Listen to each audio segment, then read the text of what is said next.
welcome to Living Simply and Fun. I'm Aaron, and this is Eris. So, yesterday we talked a little bit about understanding and how that can end up making you a happier person overall to have understanding for others. Uh, we really aren't going to talk about our meal today because we had what we said we were going to have. Yes, and you're having some nice wine, which you got from Naked Wines, which has very good prices. So. And real good deals. Yes, this is just so people want to know, this is a Lakazi Private Collection Cabernet Sauvignon, Valley Central 2010, funded by the Angels out of Naked Wines. Wine of Chile, right here. Right there. Tastes pretty good. Goes down smooth. Carry on. So, today I was thinking about consideration for others and how oftentimes we don't have that anymore. Our children don't think about it. We don't tell them about it anymore.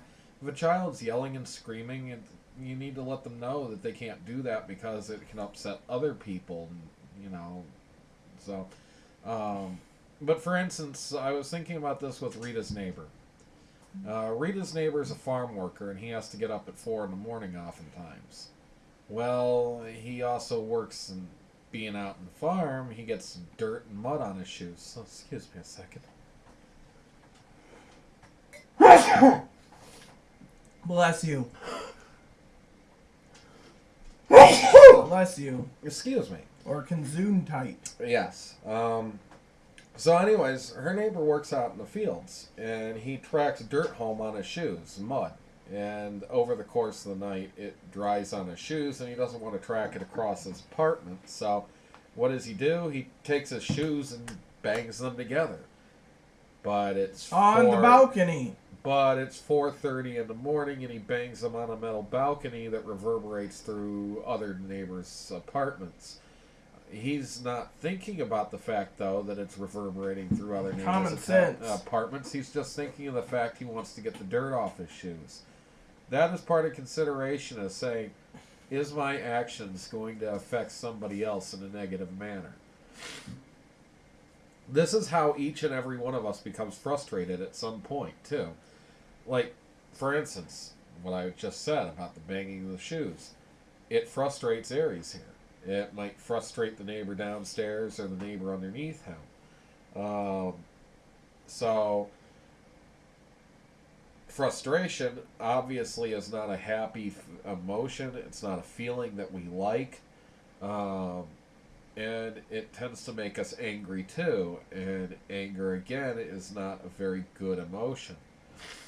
So, what can we do to be more considerate of others? And being considerate of others will also make ourselves happier too. I mean, at first it might seem like a lot of work to sit there and say, wow, I can't hear my TV, but if I turn it up any louder, will the vibration of the bass go through the floor and upset somebody downstairs from me or next door to me? Now, of course, if you had a house, you don't have to worry about that, but you're living in an apartment, it's a different story than a house. And if you're living in a house with multiple family members, as a parent, you find out that the TV, the vibration might wake up the child, so you tiptoe around, and you don't want them to be woke up because, well, you don't want all that screaming and crying for the next hour trying to put them back to sleep while all you wanted to do was watch a TV show. I'm Snake. Got it. Or what's that guy named? Sam something. Sam, I don't know. You know, the guy from that one game. I know, Metal Gear. No, the other one. The one that you started with that wasn't Metal Gear. The other one. Splinter Cell? Splinter Cell was Sam something. I don't know what his name was. So. Yeah, anyways, him just sneaking around. Yeah, ninja style. So, yeah, sometimes we learn these things.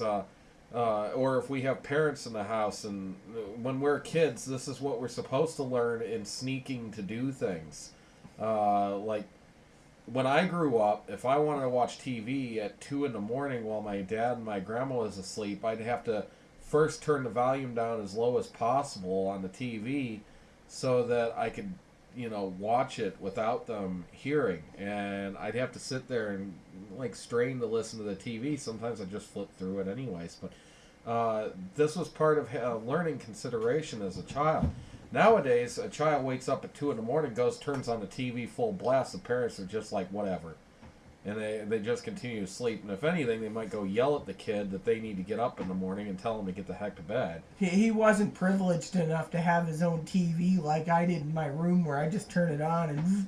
Yes, you were a pampered brat. Sorry to say it, you were.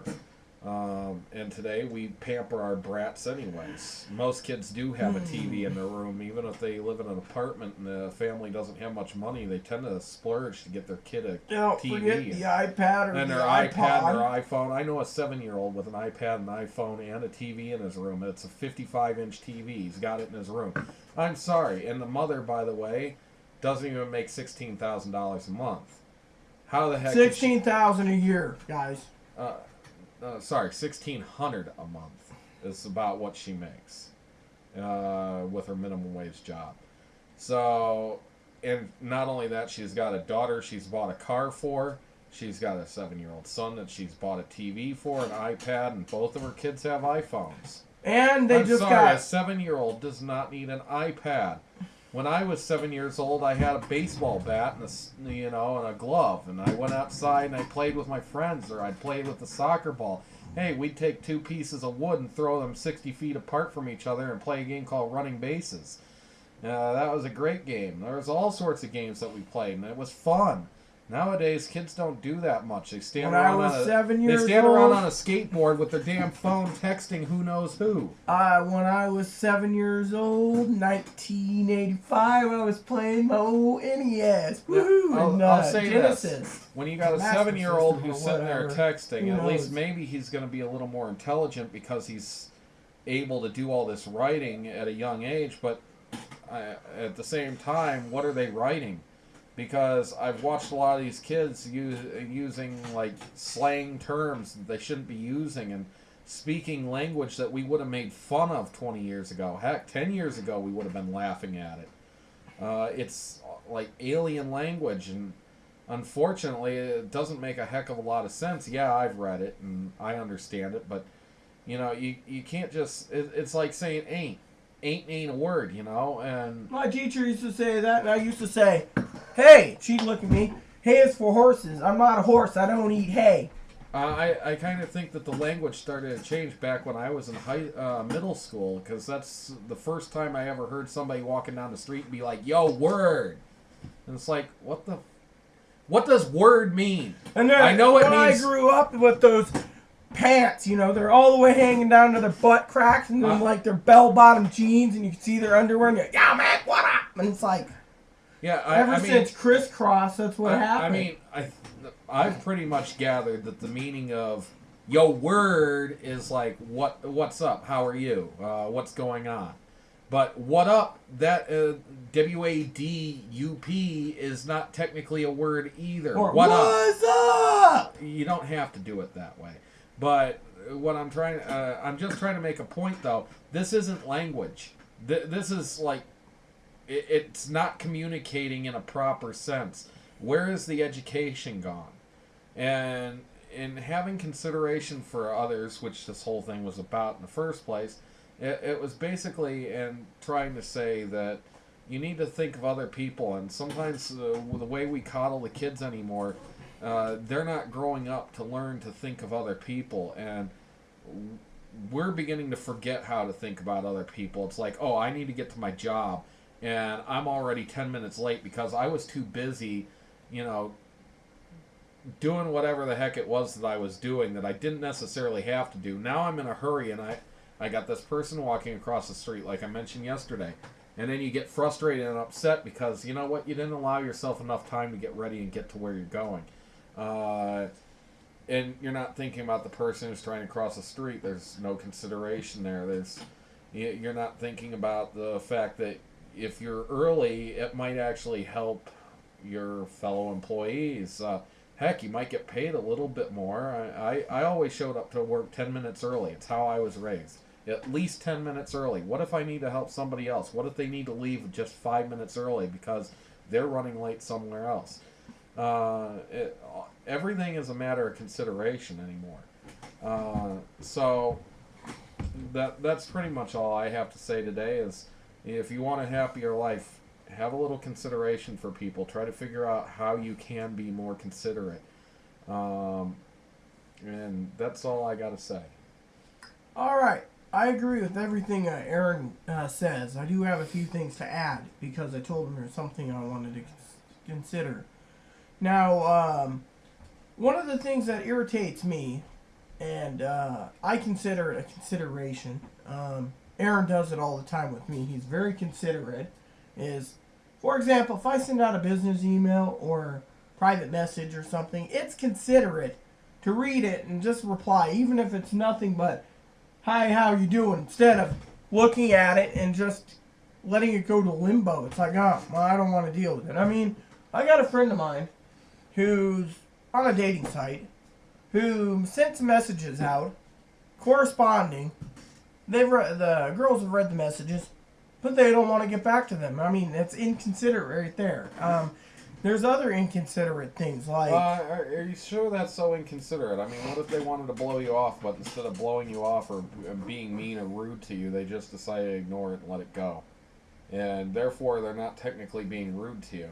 Yeah, and you already know that they've seen it because it says seen. So, in a way, it's a nicer way of letting somebody down than just having to write a reply.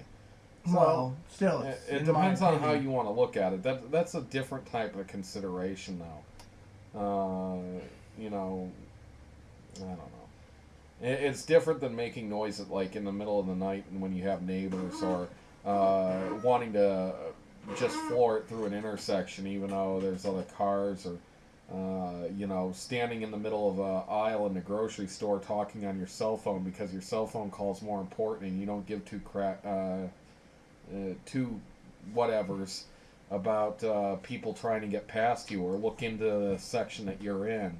You know, I've actually had a couple instances where I wanted to look at something on the shelf, like in the pasta section, and hear somebody gabbing on their phone, and it's like, excuse me, hey, can I look in here? Excuse me. And they'll look right at me, and then they'll go back to their cart and talking on their phone. And then they'll say, buddy, do you mind? I'm on a phone call here. And I'm like, do you mind? I need to look at the shelf that you're standing in front of. Can you step 5 feet forward? You know, that's a matter of consideration. You're going to be on a phone. Don't block the whole aisle at a grocery store. And if somebody wants to look where you're looking, it's not that hard to move, is it? Are your legs broken? Is your back broken? These are things that I grew up hearing. My grandmother would be like, why are you standing playing in the kitchen door? I'd be like, because my toys are here. Can't you move them? But you're here. Other people might want to get through. Well, I don't want to move. Is your back broken? Hey, that's things that I would hear growing up. I had my own room with all my toys in there, so... Yeah, well, you're a prime example of somebody who probably didn't learn the consideration, but luckily you had some good influences in your life. My mom actually would have the little wooden spoon, you know, and you must that's just whacking fear into that person. That's different. No, she used to say, Did I raise you in a bar? No. Close the door. Did I raise you to make this noise at this time of night? No. Then don't do it. She used to say that. You know, she'd knock on the door and tell me and my stepbrother to shut up at yay time, you know? He wanted to come up here and say, this is, ow, my hand. This is baby Moppy. Moppy is happy to be Here we're part talking of about consideration. You just grab him and yank him away from me, crushing my hand between you and him. Sorry, that was not considerate. I like holding this guy. This guy is so cute. Look at him. You prove my point.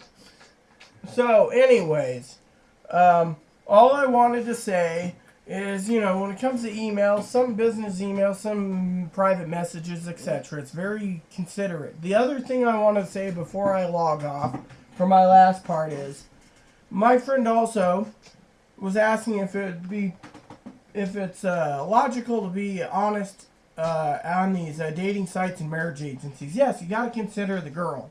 Otherwise, you're not going to get anyone. So be considerate towards others, including the person that you might want to court. I'm out. With that said, please add and subscribe if you like. Please post comments in the box if you like. And please add us as a friend if you like. Thank you, and have a nice day.